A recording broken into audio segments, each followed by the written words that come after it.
The closest normally one of us will come to one of these is when they scream past us, blue lights flashing and sirens wailing. It's a service that we, the community, take for granted. If we're in distress, we dial 999 and expect the appropriate emergency service to respond immediately.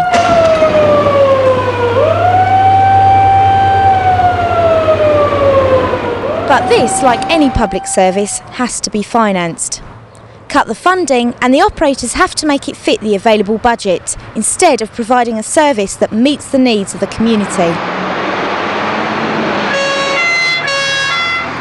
The Home Office requires Chief Fire Officers to review their service every 3 years through a process called the Fire Cover Review. Barry Downey, Chairman of the Essex Fire Brigade Union, explains the process. Well, the Fire Cover Review is a review that should be carried out every 3 years by the Chief Fire Officer of every fire brigade in the country, where he systematically examines the standard of fire cover for each station area within the brigade and decides whether that is adequate, whether it needs upgrading or downgrading. Well, the contents of the latest Fire Cover Review were that the Chief Fire Officer considered that he needed to downgrade certain stations, and the reason he needed to downgrade those certain stations was so he could upgrade stations in the northern part of the county, in his opinion.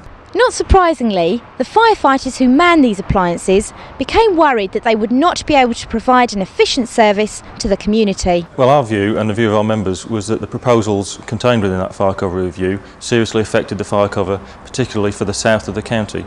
And although we agreed with the Chief Fire Officer that certain stations in the county needed upgrading due to the increase in population, some 6,000 every year within Essex, it was our view that the increase in those stations shouldn't be done at the cost of communities in the south of the county. I think the plans were absolutely bonkers, and don't hide that. In fairness though, it wasn't so much a political issue. It happened that the Liberals were in charge of the council in the county, but what they were doing was actually carrying out a 3-yearly survey, as you've got to do, to say what changes have to be made. And the conclusion they came to was you had to put extra resources at Stansted Airport, and in addition some more at the north of the county. And they said to balance that, we'd close Lee, we'd close Rochford, and we'd close Canvey.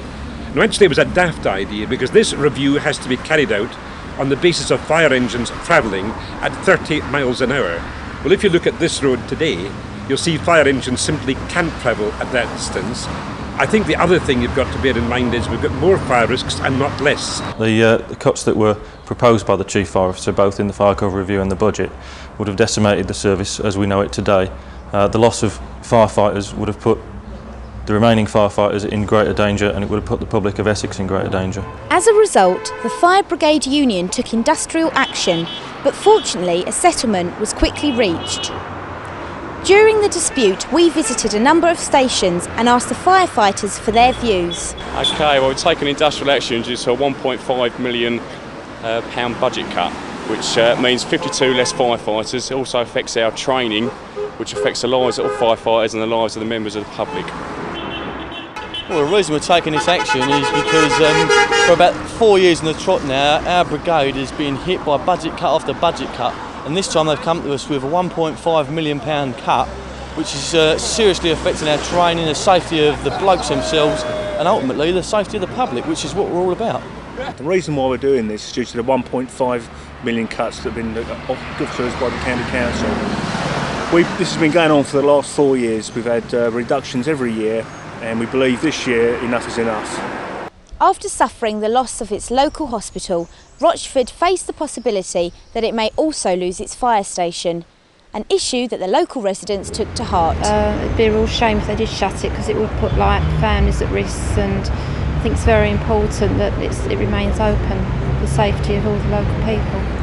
Well, I'm in strong support of the action they've been taking, because my premises, they are here now, are so near the Rochford fire station, and I know by the congestion on these roads that if there was a major incident, the far distant fire engines would take a longer time getting here. Well, they cut back on things like fire stations and everything else, but they don't cut back on your rates. So you start thinking, what are you paying for? Even more so now, where there's so much building going up, we need them more. You know, it just seems ridiculous. So I think they should cut other areas and not the fire service. Yes, I don't think that they should be closed. Rochford Fire Station. I live over the Bakers over there in North Street. If there was a fire there, I would never get out. And it's all wood, my flat. Wood floors, there's wood beams. By the time the fire service came from Southend, I'd be dead, wouldn't I? No, I think it's a disgrace to close the fire station down for such a gradually enlarging community around here that we have now. And such a small station. If anything, I'd like to see it enlarged. It's a matter of common sense that if you close a station or downgrade it to retained or day shift, that the longer it takes that fire engine to turn out to those communities, the more danger that those communities are put in.